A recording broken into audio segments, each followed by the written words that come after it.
Jadi kalau yang dijelaskan teman dari ITB tadi, itu yang kelas blended. Kelas blended itu masih ada tatap muka langsung. Tapi di dalam program PDITT-nya UKP 4 di bawah Mendikbud tadi, itu nanti tidak ada tatap mukanya lagi. Tatap mukanya adalah tatap muka virtual yang menggunakan teknologi tadi. Kemudian next saja. Ini standar dan standar sumber dayanya.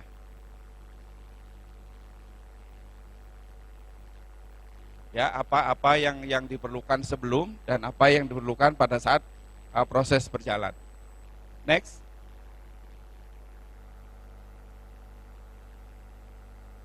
Standar penilaiannya. Penilaian online itu berbeda dengan penilaian tatap muka konvensional. Kalau tatap muka konvensional kan prosentase UTS dan UAS tinggi. Kalau di sistem pembelajaran online, semuanya prosentasenya hampir sama. Kehadirannya, tugasnya, ya kemudian forumnya, keaktifan di forumnya, kemudian ada UTS-nya, ada UAS-nya. Kemudian yang membedakan UTS-nya konvensional dengan UTS-nya online, karena tidak boleh ketemu langsung tadi, itu mahasiswanya dites satu-satu. Mahasiswa online, satu mahasiswa ngadepi 3 dosen. Nanti ada videonya. Satu mahasiswa ngadepi 3 dosen, kemudian dosennya ditanya. Yang ditanyakan adalah materi yang ada di situ. Tidak boleh di luar konten materi yang diajarkan. Jadi dosen nggak bisa seenaknya bikin soal atau menanyakan sesuatu yang di luar kontennya. Biasanya di pembelajaran online ini, yang ditanyakan adalah materi-materi yang ditugaskan. Pada saat mahasiswa mengerjakan tugas, boleh diskusi, boleh dikerjakan orang lain. Prinsipnya satu, habis selesai dikerjakan, mahasiswanya ngerti apa yang dikerjakan. Karena pada saat nanti diuji, tugasnya 100, pada saat diuji mahasiswanya tidak bisa menjawab, itu tugasnya jadi 0. Itu artinya mahasiswa tidak mengerjakan sendiri. Lebih berat tanggung jawab mahasiswa dan tanggung jawab dosennya. Kemudian dari pengalaman kami menyelenggarakan PJJ ini, 97 mahasiswa, dari 97 mahasiswa, yang lulus 3 mata kuliah nilainya di atas B, itu hanya 38%. Yang lulus 2 mata kuliah sekitar 12%. Yang lulus 1 mata kuliah dan seterusnya itu jumlahnya dengan yang lulus semuanya tadi sekitar 78%. Sisanya adalah mahasiswa yang nilainya E dan F.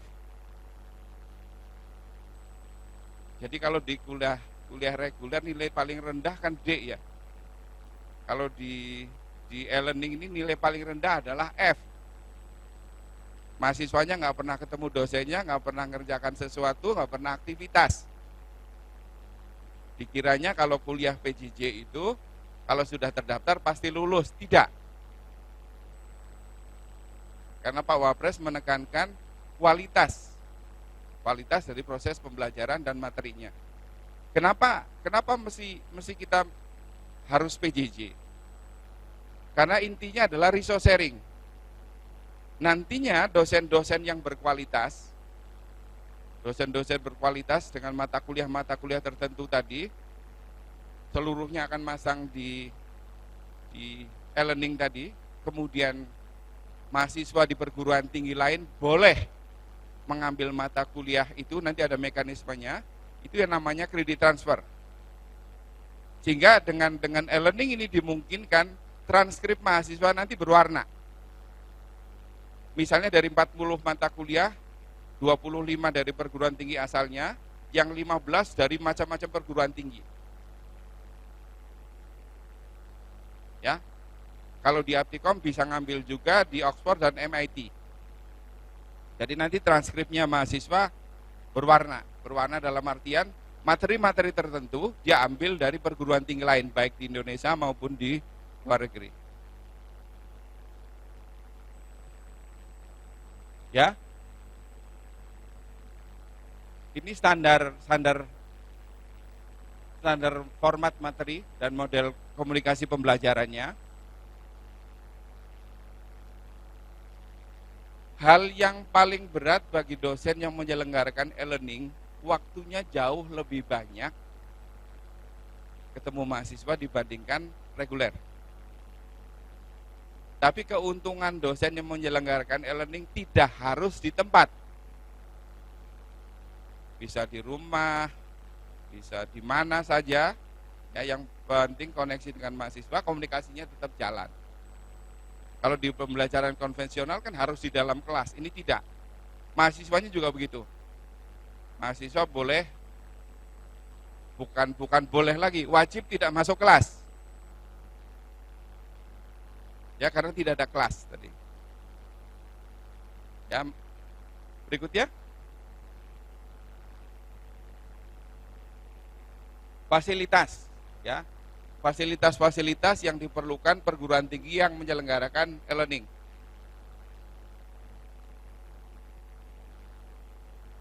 Oke, berikutnya. Standar pengelolaan. Ya. Simpel saja sebenarnya mengelola e-learning ya sama dengan mengelola perguruan tinggi biasa. Yang ngurusi dosen, yang ngurusi mahasiswanya cuma lebih ribet karena belum terbiasa. Oke, berikutnya. Komponen biaya. Ya. Komponen biayanya juga hampir sama dengan komponen biaya di konvensional. Cuman di programnya PJJ Aptikom itu komponen biayanya, biaya yang masuk sama dengan biaya yang keluar, habis. Biayanya yang pertama adalah untuk pembuatan materi, biaya yang kedua bayar dosen, biaya yang ketiga untuk teknologinya, kemudian biaya yang keempat adalah administrasi di perguruan tinggi penyelenggara, yang kelima administrasi di tempat konsorsium melaksanakan, kemudian yang keenam adalah biaya untuk perguruan tinggi yang mengeluarkan ijazah. Ya, jadi di konsorsium Aptikom ini baru dua perguruan tinggi yang bergabung dengan konsorsium Aptikom, yaitu STIMIK Amikom Yogyakarta dengan Universitas Atmajaya Yogyakarta. Tadinya tiga.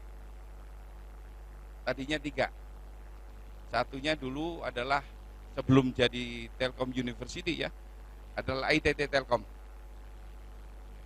Tapi saya nggak tahu kenapa prosesnya lambat, akhirnya belum bergabung ITT Telkom. Kira-kira itu ya. Kemudian keluar saja dari sini. Keluar. Kita ke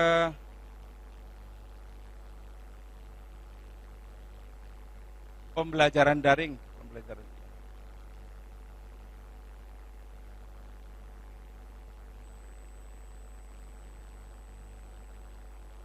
Ini materi-materi presentasi yang kita ulah menggunakan storyline-nya Articulate ya, sehingga ini bisa di web dan bisa di offline.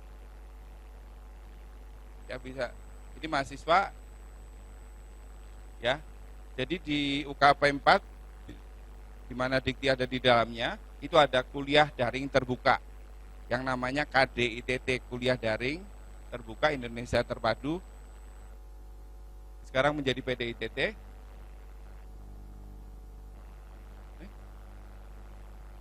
Next.